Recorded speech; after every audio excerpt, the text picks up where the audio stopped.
Stop it. Stop it. I hate you. Stop. You ruined my date, bitch. You ruined my date. Hey guys, so this week we saw the release of the independent movie In Your Eyes, which was executive produced and written by Joss Whedon and directed by Bryn Hill, and it was released for rent on Vimeo earlier this week.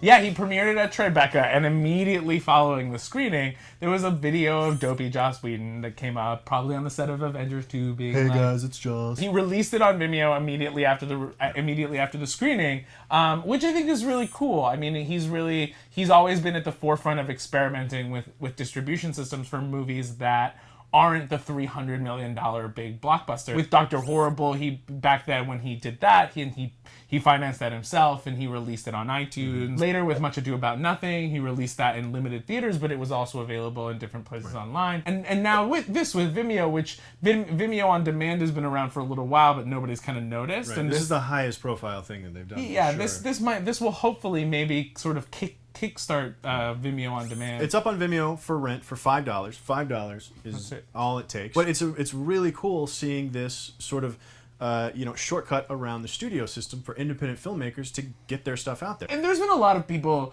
that have kind of been on this idea, right? That they're just kind of complaining about the fact that the studios aren't making this movie anymore, and that this whole like internet online independent distribution system is just a huge turd. But it's literally just the only way that an independent filmmaker is going to get anything done, because the studio system has now evolved into only doing these $200-300 million movies that they make $1 billion off of, instead of making 30 movies that they make $600 million off of. It makes more sense on a business level, and I understand why they're doing it, but I also think that this model allows for genuine independent filmmaking. $1 million for a studio is like pennies to the rest of us, but if they put $1 million into something, they're still going to stick their hands in it, and they're still going to dictate the artistry that's happening. You have to be a really, really big name for that not to happen, and even then, it's a really complicated political system. Even back in the 90s, when the mumblecore movement started, and the Duplass brothers, Puffy Chair, and all of those guys were doing their thing, technology became available for them to make these small movies by themselves, and the festivals gave them an outlet in order to sort of get their movies out there to the public, but you still had to like be in the know and listen to news about independent movies, and then go to Blockbuster and maybe find it like on the bottom shelf. For the rest of us that like didn't regularly go to film festivals, it's still really tough to see these movies. But now, like, we have things like Indie Game the Movie, where those guys raised that money to make that documentary on their own, and they're selling it direct to consumer through VHX, and now you can stream it on Netflix and other things, but you can just buy it directly from them, and they get 90% to 80 to 90% of the profits, as opposed to that profit going back to the studio. I would have been really mad if I had gone to a movie theater and paid $15 for In Your Eyes because I love Joss Whedon, and come out with the movie that came out without spoiling anything. The quality of the film, the texture of it, the feel of it felt very indie. It very clearly didn't belong in a theater, just on like the quality of the image level. But it did feel at home on my laptop when I was at home. And that's not to say that it wasn't a competently made movie. Right. It was a very well made movie, insofar as that in a second when we start talking about it,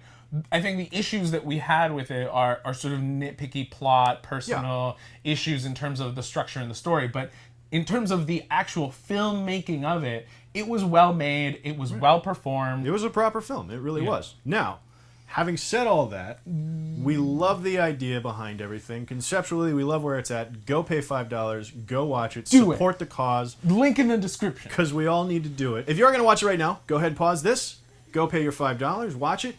About 90 minutes later, come back, watch the rest of this, and talk about it all in the comments if you don't want any spoilers. One of the coolest things about this movie is that because he released it before the press screening even happened, for yesterday and this morning, maybe not now, so don't Google too much, but for like there was like this 24-hour window where you could watch this movie and not know anything about it. Which is impossible to do. So don't let us ruin it for you. Go, watch the movie, come back this minute mark right now, and we'll talk about it, and then you can join us in the comments to talk about it. Open a new tab, it's easy. So, In Your Eyes is about these two people that are connected. There's a power that sort of connects them, and they literally see through each other's eyes at different moments throughout their life. They're sort of sensorily connected. Yeah. They can see through each other's eyes. They can hear each other when they speak directly to each other. Out loud. They can't read each other's thoughts. Right, they can't read each other's thoughts. There was a room, and I was like, Clint! Hey! We could hear each other, right? They can feel each other's physical sensations when they're really, really, really strong. Yeah. So like when you get punched in the face. They're just really intrinsically like connected, and they don't realize it until a moment sort of at the end of the first act of the film. For me, it's such an interesting sort of sci-fi concept, kind of a Twilight Zone-y concept. Like suddenly you realize that you're connected with another human being, and you can see through their eyes and hear them talking, even though you're thousands of miles apart.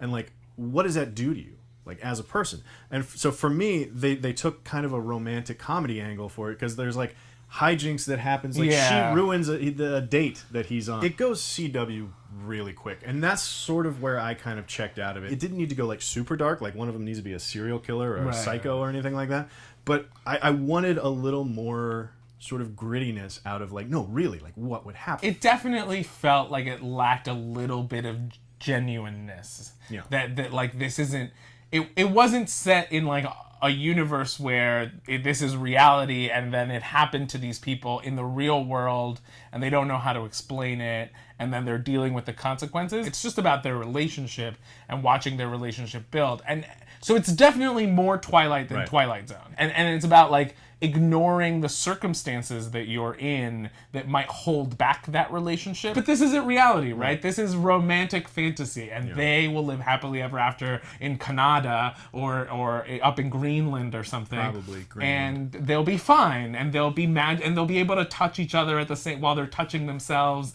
and touching everything else. That's what weirded me out. The very first thing that I thought was like, what happens when they and they do. They sensually fuck. They co-masturbate. They have phone sex via their connection. Yes, they have mental phone sex. Like, but what happens when you mix that with actual sex?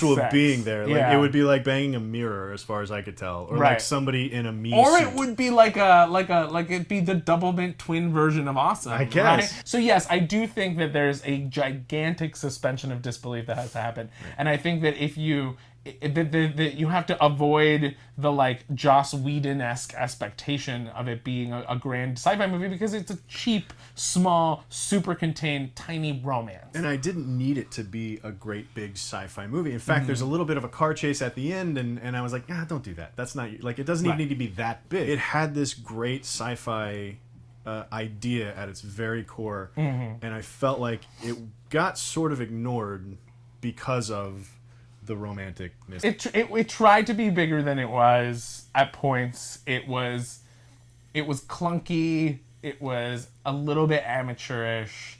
It was an independent movie. It was. But again, it was an independent movie in a very cool spot, in a very cool time, where independent movies should be easier to get to, easier to watch, easier to distribute. Yeah, and if you know what really cool, and if you know what you're jumping into, I think you'll really enjoy it. Yeah. So, if you did pause in the middle somewhere and now you've come back, welcome back, and let us know what you think about In Your Eyes down in the comments below. Come back next time for more movie news on CineFix Now. Hey. Hey, Cruz, you in the other room? Yeah. Hey. Hey.